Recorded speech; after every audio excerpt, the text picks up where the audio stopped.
'Indra' cinema తర్వాత అసలు back to back block buster సినిమాలు ఇచ్చిన మీకు నెక్స్ట్ ఏ హీరోకి రాస్తారా కథ అని అనుకుంటే అప్పుడు ఇండస్ట్రీకి కొత్తగా పరిచయం అవుతున్నటువంటి అల్లు అర్జున్ గారికి మీరు కథ ఎందుకు రాయాల్సి వచ్చింది?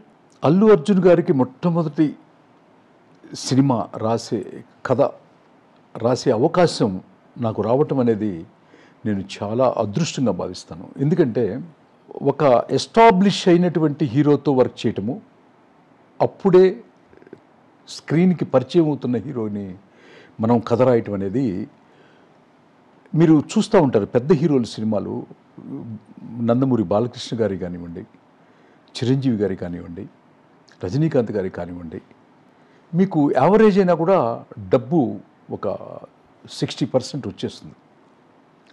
ఫ్లాప్ అయితే మినిమం 40% వస్తుంది. సో జీరో ఉండదు. కానీ ఒక కొత్త హీరోని పోర్ట్రేట్ చేయటం అంటే అది పూర్తిగా కథ బాగుంటేనే చూస్తారు, లేకపోతే చూడరు. మినిమం గ్యారంటీ కూడా ఉండదు అని నాకు ఛాలెంజ్గా తీసుకొని, మీ పర్సనల్ ఛాలెంజ్ అది, నా ఇన్నర్ ఛాలెంజ్గా తీసుకొని నాకు తోడుగా నేను తెచ్చుకున్నటువంటి ఒక అత్యంత విలువైనటువంటి సనాతన ధర్మం, ఈ భూమండలానికే తల్లి అయినటువంటి గంగమ్మ తల్లిని లోపలికి తీసుకొచ్చుకొని ఆ తల్లితో ప్రయాణిస్తూ ఆ తల్లి పేరే టైటిల్ పెట్టుకొని ఆ తల్లి ఈ విశ్వాన్నే కాపాడే రక్షకురాలుగా, కాబట్టి ఆ కథలో హీరోయిన్కి వాటర్ వల్ల ప్రాబ్లం ఉంటుందన్నమాట. సో వాటర్కి అధిపతి, గొప్పది, పవిత్రమైనది అని మనం మాట్లాడుకునేది గంగమ్మ తల్లి అయినప్పుడు, ఆ గంగమ్మ తల్లి ప్రాణాలు తీయదు, ప్రాణాలు పోస్తుంది, ప్రాణాలని నిలబెడుతుంది, మనుషుల్ని కాపాడుతుంది. మనుషుల్నే కాదు, యావత్ ప్రపంచాన్ని కాదు, ఈ భూమండలాన్నే కాపాడేదే ఆ గంగమ్మ తల్లి అని చెప్పినటువంటి ఆ కథ, ఆ గంగా తీర్థాన్ని ప్రతి థియేటర్లోకి తీసుకెళ్ళి ఇవ్వటానికి సహకరించినటువంటి నిర్మాత శ్రీ అల్లు అరవింద్ గారు, శ్రీ అశ్విని దత్ గారు, దాన్ని దర్శకత్వం వహించినటువంటి రాఘవేంద్రరావు గారు, నిజంగా దాంట్లో నటించినటువంటి ముఖ్యంగా అల్లు అర్జున్ గారు అద్భుతమైనటువంటి పెర్ఫార్మెన్స్తో తన తొలి చిత్రం అది అవ్వటం నాకు భాగ్యంగాను, నాకు వరంగాను, నాకు అన్నిటికంటే ముఖ్యంగా ఏంటంటే గంగమ్మ తల్లిని ఆంధ్రప్రదేశ్కి తీసుకొచ్చి థియేటర్కి తీసుకొచ్చావన్న సాటిస్ఫాక్షన్.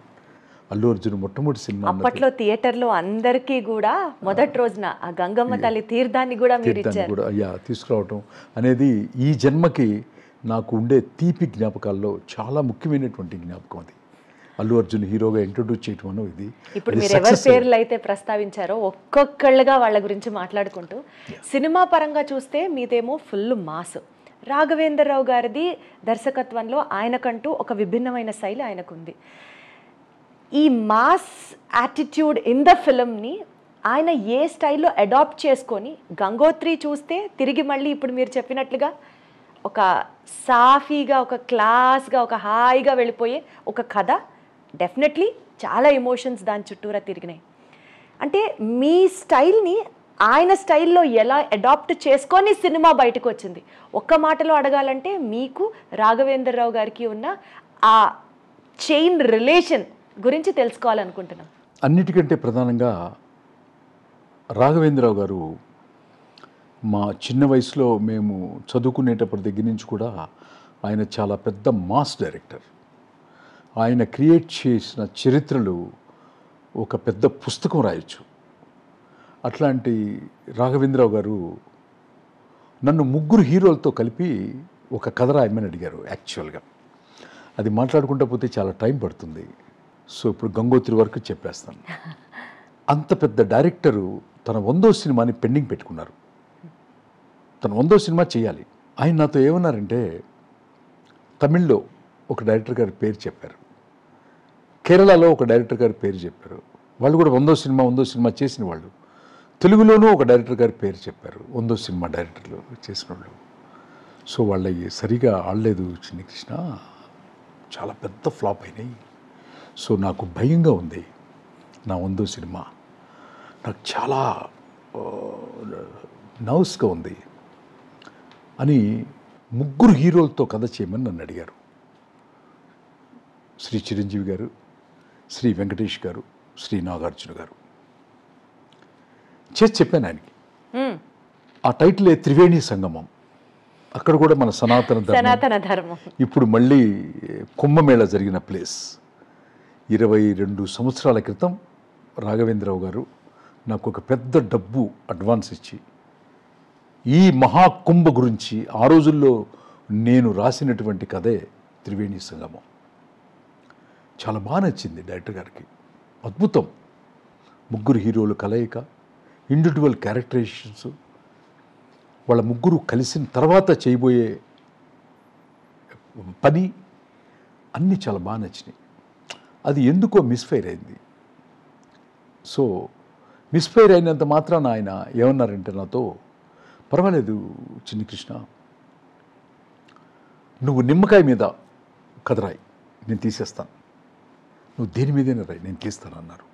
అంత పెద్ద దర్శకుడు ఆ మాట అంటే నాకు ఎప్పటి నుంచో అల్లు అర్జున్ నా మనసులో వాళ్ళ ఫ్యామిలీతో నేను చాలా దగ్గరగా ఉండటం కానివ్వండి, లేకపోతే ఇందిరా చేసినప్పుడు దగ్గర నుంచి అరవింద్ గారింట్లో, అక్కడ చెన్నైలో, ఇక్కడ చిన్నప్పటి నుంచి చూసి పెరగడం, ఇవన్నీ ఎక్కడో అల్లు అర్జున్ని దృష్టిలో పెట్టుకుని గంగోత్రి రాయటం జరిగింది.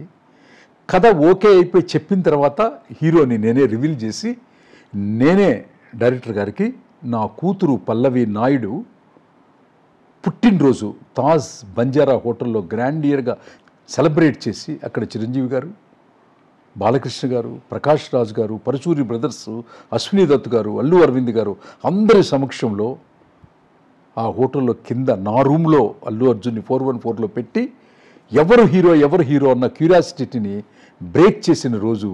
ఎవరో ఎందుకండి, మన అరవింద్ గారు అబ్బాయి అర్జున్ని పరిచయం చేద్దామని నేను పిలిచి పరిచయం చేస్తే ఆ తర్వాత చీర్స్ జరిగింది. ఆ తర్వాత పెద్ద గ్రాండియర్గా పెద్ద సెలబ్రేషన్ జరిగిందనమాట. అది నాకు నా జీవితంలో ఎప్పటికీ మరుపురాని ఒక సంఘటన, ఇన్సిడెంట్.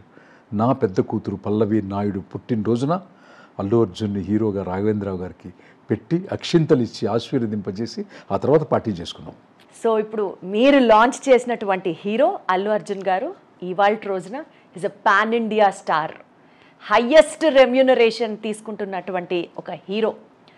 ఆయన డెడికేషను, ఆయన డిటర్మినేషను, ఆయన హార్డ్ వర్క్, ఇవన్నీ ఆయన సక్సెస్ గురించి మాట్లాడతాయి.